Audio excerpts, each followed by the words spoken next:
Bunker com Dexter Maia. O silêncio estava incomodando.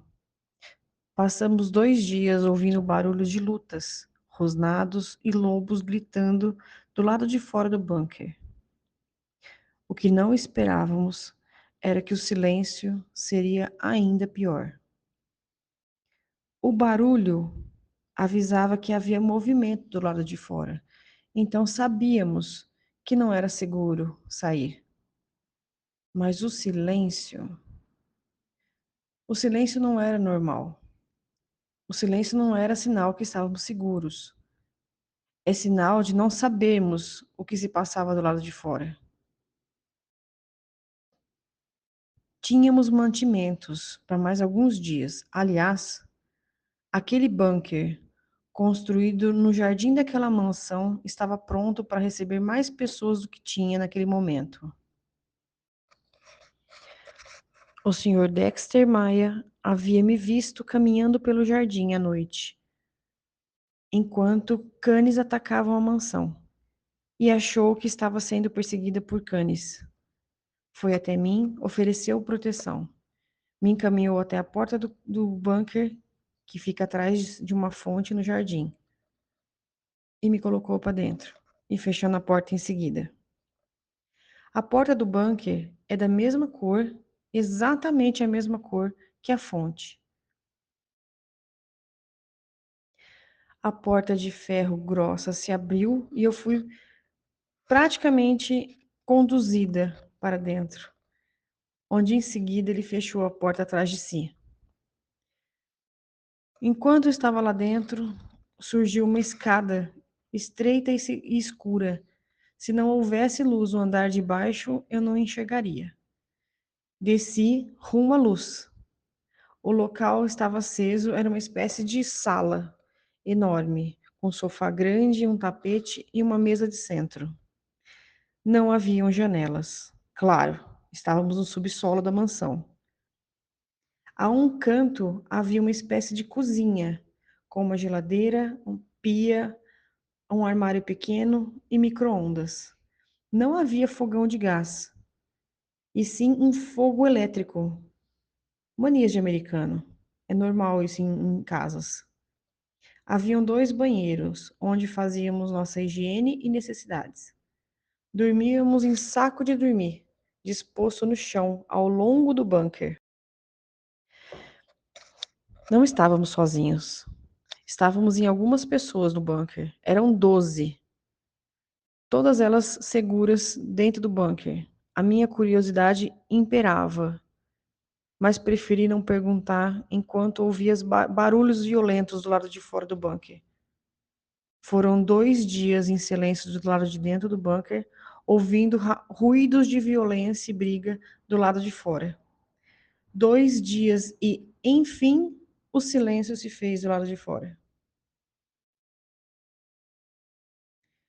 A um canto estava uma senhora de aproximadamente 40 anos, e ao seu lado 2 meninas pequenas, de idades entre 5 e 7 anos. Ficavam sentadas no chão, assustadas, olhando para todos os lados.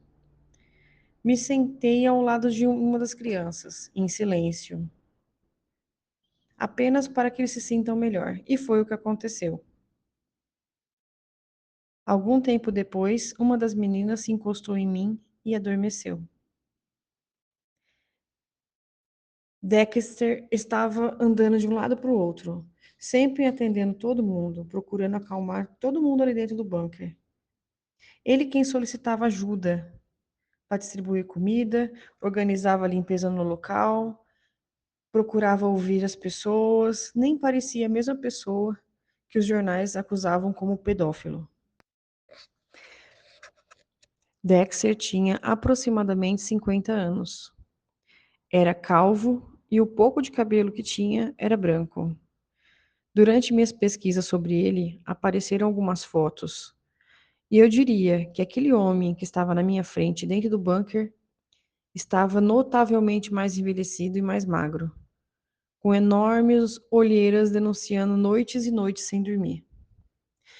Porém, ele era incansável, andava de um lado para o outro e ajudava todo mundo. Gabriela, disse ele se virando para mim, pode nos ajudar quanto à refeição? Confirmei com a cabeça e ele continuou. Nós temos macarrão instantâneo. Vamos usar o ponto de calor e fazermos uma refeição para todo mundo. O sódio vai nos matar mesmo, porém, sem comida morremos mais rápido. As tentativas de piada dele era deprimente. Naquele momento estávamos todos tensos. A maioria nem reparou que isso era uma piada. A maioria nem ouviu o que ele disse. Então, fizemos o macarrão e servimos aos 12 membros. Terminada a refeição, eu ajudei a limpar as vasilhas. Tudo em silêncio. Tínhamos muito medo de fazer barulho dentro do bunker e alguém mal do lado de fora ouvir e tentar invadir. Quando íamos dormir, Dexter me disse, Gabriela, acho melhor a gente ir lá fora ver o que está acontecendo. Pensei em alguns minutos e disse, eu posso ir. Você olha a porta? Ele falou assim, é melhor eu ir. Eu vou. Tá certo. Dexter me olhou e finalmente vi uma luz de esperança nos olhos dele. Ele começou a falar. Eu não conheço a casa, Gabriela. Quando me trouxeram, tiraram meu capuz quando eu estava no portão. Me calei. Esperei que ele dissesse tudo o que ele tinha para dizer e foi o que aconteceu. Ele continuou. Gabriela, não sei exatamente como eu vim parar aqui. Há alguns anos eu conheci Pedro, que me ajudou com um salafrário que trabalhava comigo na escola. O rapaz havia desviado verbas que recebíamos da prefeitura. Resumindo, o rapaz trabalhava comigo na escola, cuidando da parte financeira e tinha nossa confiança, claro. Quando um telefonema do prefeito, me cobrando posicionamento sobre uma verba destinada à reforma da escola, Dexter me olhou e continuou. Verba essa que nem entrou na conta bancária da escola. A partir daí, perdi minhas noites de sono. Passei 2 dias e uma noite procurando esse valor que o prefeito depositou. Quando notei, muitos valores pequenos, não autorizados por mim, saíam da conta da escola e iam para a conta do rapaz. Somados os valores, passam de milhares de dólares. Tudo debaixo do meu nariz. E eu sequer reparei. Dexter respirou fundo, passou as mãos pelos cabelos e continuou. Quando questionado, ele falou que ia denunciar os meus abusos. Abusos que nunca aconteceram. Gabriela, eu tenho os meus segredos, claro, mas eu não sou pedófilo. Pelo amor de Deus. Então resolvi dizer: Dexter, você sabe que estão falando sobre você na internet, né? Sim, por Deus, sim. Tenho os meus segredos, Gabriele. E talvez os meus segredos não chamem tanta atenção como a mentira do abuso infantil. Por alguns segundos eu lembrei de que toda a pesquisa que eu tinha feito de Dexter Maia e entregue a Paul, eu nem sequer procurei a veracidade dos fatos. Me senti culpada. Ele era inocente. Então Dexter continuou. Pedro é meu amigo. Um dos poucos que ainda me ajuda, sabe? Ele que me trouxe para cá. Me trouxe vendado. Não queria que eu fugisse. Notando que eu me assustei, o fato de eles serem amigos, ele respondeu: Sim, Gabriela, eu sei. Aliás, Pedro é o líder do grupo dos lobisomens, eu sei.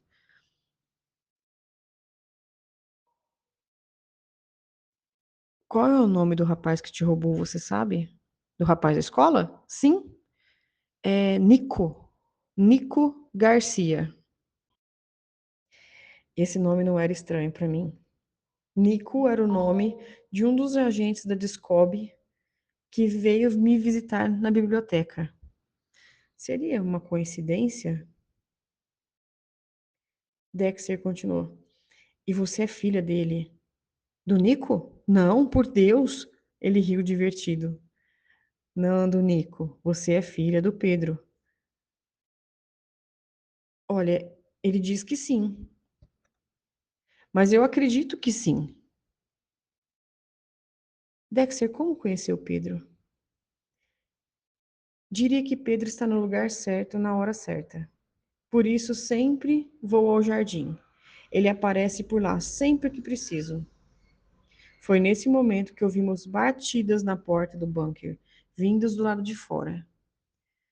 Dexter subiu as escadas num rompante de adrenalina e viu, pela câmera instalada do lado de fora, um movimento. Ele viu pelo lado de dentro. Era Pedro. Então Dexter abriu a porta do bunker e o rosto de Pedro apareceu.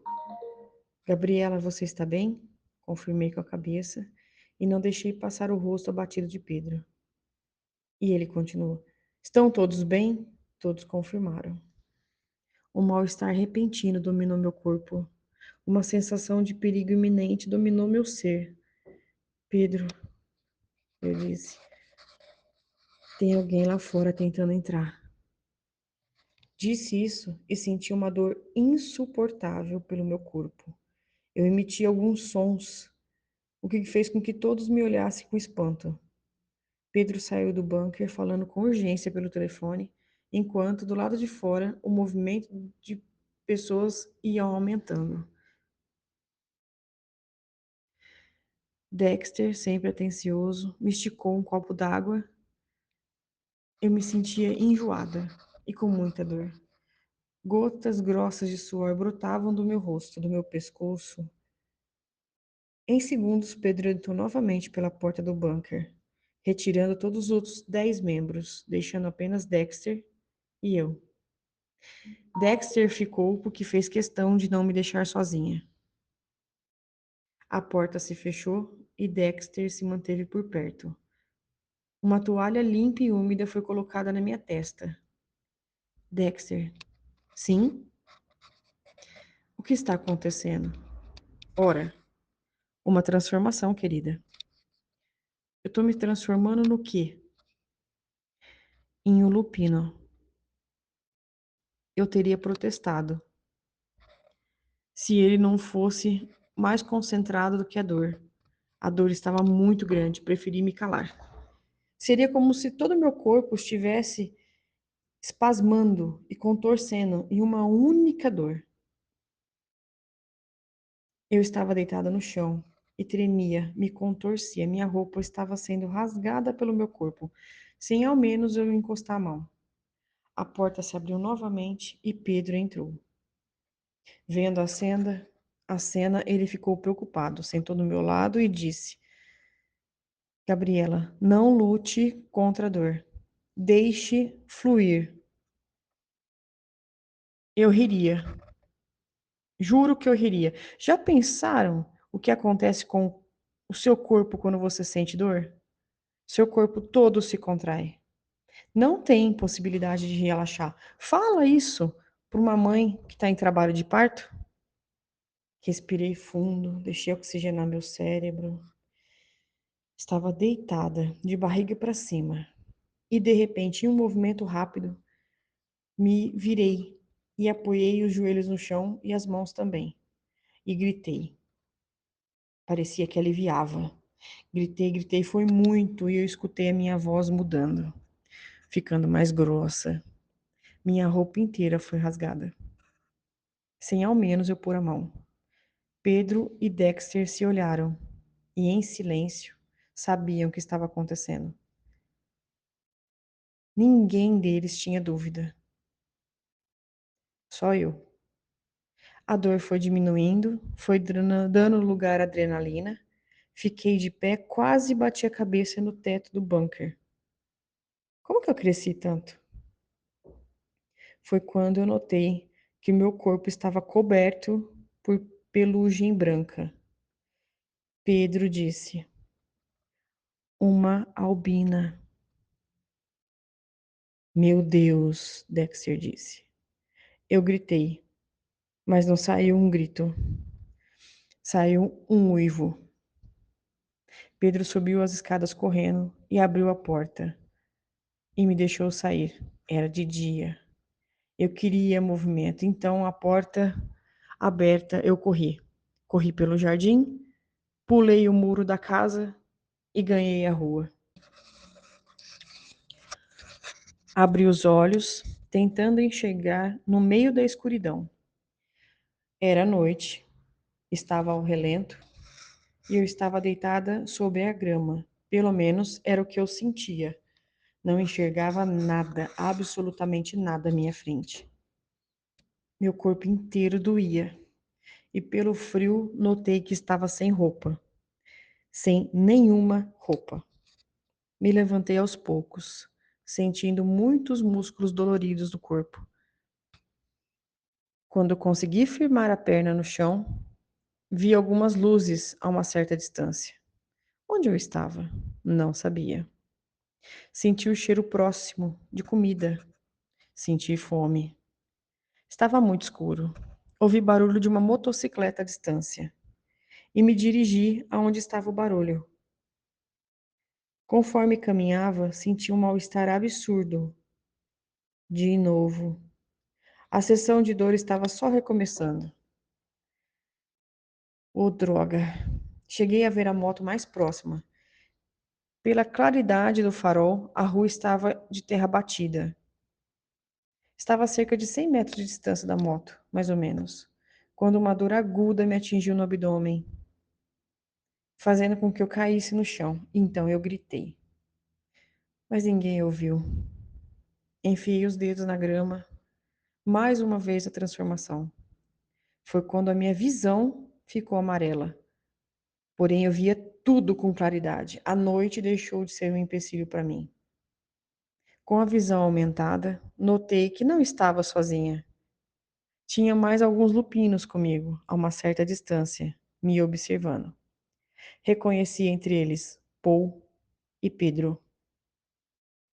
Ah, eu os reconhecia. Um lupino se aproximou de mim. Notei então que ele era ligeiramente menor que eu. Ouvi ao longe algo parecendo uma manada de elefantes, porém um pouco mais rápida. Todos pareciam ouvir barulho, e, diferente de mim, eles sabiam do que se tratava. Se movimentaram rápido, seguindo o rumo do barulho. Segui com eles, mesmo sem convite prévio e mesmo sem saber o que era. Mas eu sabia que era o certo a fazer. Alguns minutos correndo, junto com um grupo de lupinos, vimos um caminhão seguindo a rodovia. Paramos a uma certa distância para analisar. O caminhão era caminhão de frutas, com a carroceria toda fechada. Porém, o cheiro era de pessoas, muitas pessoas. Quando estávamos analisando a cena, vimos se aproximar um outro grupo de lobisomens, rodeando o caminhão. Sabiam que iriam atacar o caminhão, porque estavam rodeando em forma de ataque. Não sei como eu sabia, mas eu sabia. E eu estava certa. Um deles ficou na frente do caminhão, na rodovia, fazendo o caminhão frear e perdeu o controle, saindo da rodovia. Quando este parou, o motorista abriu a cabine e desceu, saindo da única proteção que ele tinha das feras. O grupo de lupinos que estava à distância correu em direção ao caminhão, na intenção de proteger o motorista e a carga, que sentíamos ser seres humanos. O elemento surpresa nos ajudou a derrubar 2 dos cães de inferno. E começou uma verdadeira batalha. Os cães eram maiores, mais fortes, porém, somos mais rápidos e sabemos como derrubar. Nos organizamos e derrubamos um a um. Nenhum dos nossos foi abatido, apenas alguns feridos, entre eles Paul.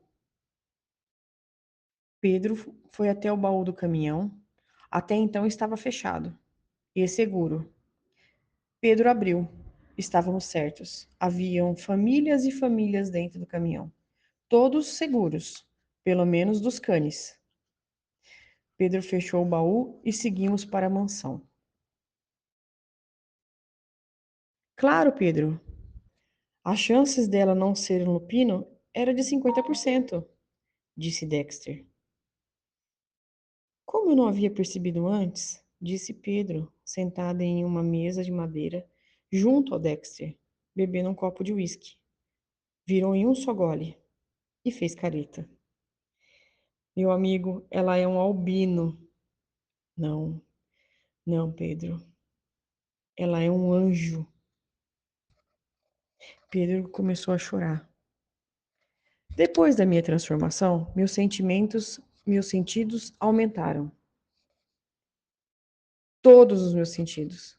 O óculos que antes era meu companheiro diário, agora estava esquecido, jogado dentro da bolsa. Meu físico também mudou. Meu corpo era magro, agora está malhado, da noite para o dia. O que mudou e mudou muito foi o apetite.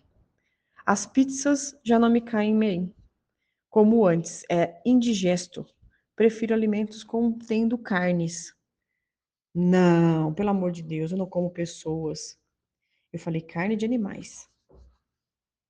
A visão e a audição estavam além do meu alcance.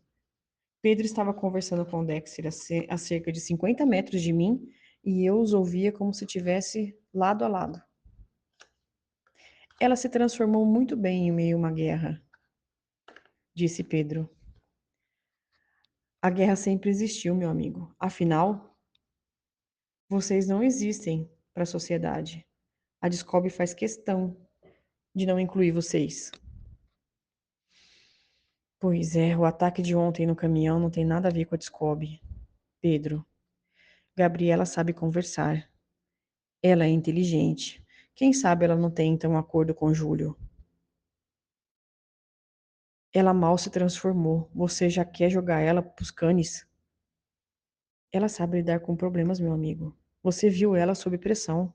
Ela é um sucesso. Pensa nisso. Então existia realmente uma guerra acontecendo.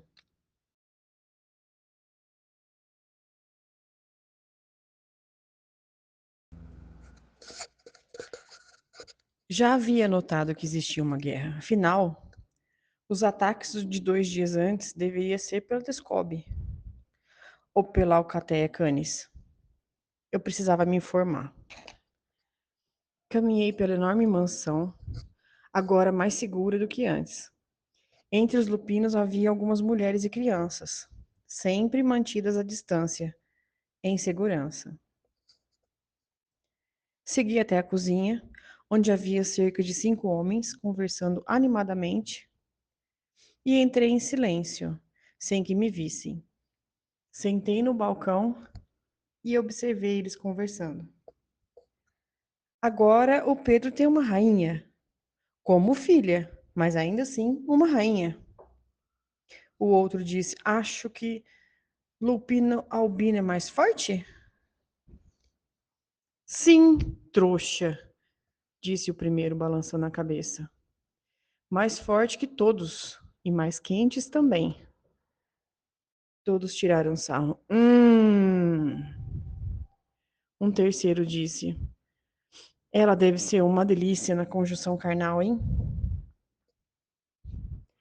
Ela é ainda filha do chefe. Se eu fosse você, nem chegaria perto, bastardo. Ah, me diga que a noite não foi tão perfeita assim. Prefiro nem pensar. Além do que sou casado. Eu quero o que for melhor para nós, Lupino. Um quarto homem, até então calado, se pronunciou. Ela está com Paul. Ela está nota 10 de 10 em performance, antes da transformação. E imagina agora. Como assim ela está com nota 10 de 10 na transformação? Como assim?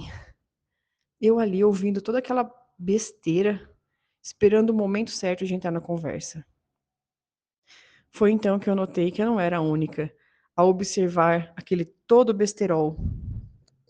Paul estava atrás de mim, ouvindo junto comigo. E eles continuaram.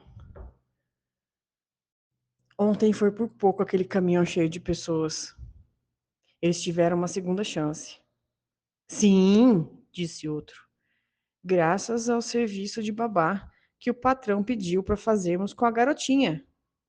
As pessoas do caminhão foram salvas.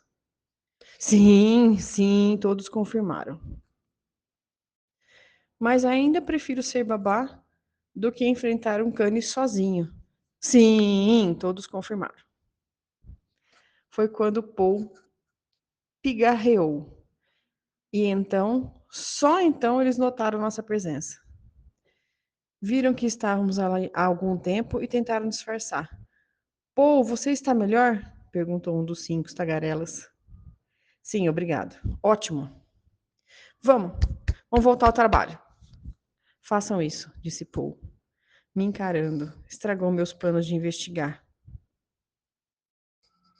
Vendo que os rapazes saíram, encarei Paul de volta. Não consegui entender as fisionomias que ele estava lançando para mim. Foi então que eu disse: Fico feliz que você esteja melhor, Paul. Gabriela, precisamos conversar. Pode ser agora? Precisa ser agora. Ele indicou uma sala fechada e a abriu. Era uma sala normal, só que sem câmeras. Eu entrei e ele fechou a porta. Ele indicou um sofá e me sentei. Gabriela, fui orientado a observar você. Foi quando eu comecei a frequentar a Biblioteca Pública de Nova York. Deixei vários sinais e você os entendeu, e muito bem. O que eu não esperava era que você me aceitasse na sua cama. Agora eu preciso ver se me aceita na sua vida. Ele silenciou e me encarou. Você é a filha do meu patrão. Isso não se discute, isso é fato. E é mais parecida com ele do que você pensa. Por mais constrangedor que possa ser, afinal você é um albino, uma lenda. E eu quero estar com você. Fiquei em silêncio, tentando entender tudo o que ele estava me dizendo. Meu cérebro precisava começar a funcionar. Ele continuou. Existem guerras entre canes e lupinos há séculos. Aqui não é diferente. Seria ideal propor uma paz, e eu acredito que você seria a pessoa ideal para pedir. Ele estendeu o braço, acariciando com o dedo o meu braço.